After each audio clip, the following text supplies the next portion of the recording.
Big breaking news which is coming in. Canada invites Prime Minister Modi for the G7 summit. Prime Minister Modi has taken to X and he has written, I'm going to quote him here, glad to receive a call from Prime Minister Mark Carney of Canada, congratulated him on his recent electoral win and thanked him for the invitation to the G7 summit.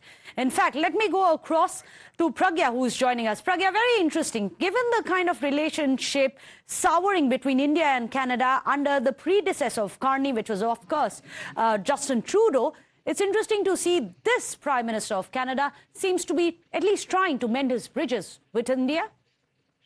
Absolutely, and this is, the G7 is a grouping of countries which are major economies of IMF. And in fact, you cannot just overlook India in that context. And the fact that there is a new leadership in place in Canada and they're trying to reach out to India is also a validation for the leadership that India also has right now. But, given the fact there had been a politics surrounding it, in fact, a section of foreign media and also Congress has been attacking Modi government on particularly not getting an invite from Canada for G7 summit. In fact, Jairam Ramesh, who is also a communication chief for Congress, had a jibe at Mr. Prime Minister Narendra Modi saying that Vishnu Guru will not be in attendance at Canada summit. And, there may be a spin, but fact remains that this is a diplomatic bungle. After this statement of Congress, now, what will they say now that the Prime Minister has been invited to this G7 summit? It looks like the Congress has an embarrassing moment now, and it also proves the BJP's point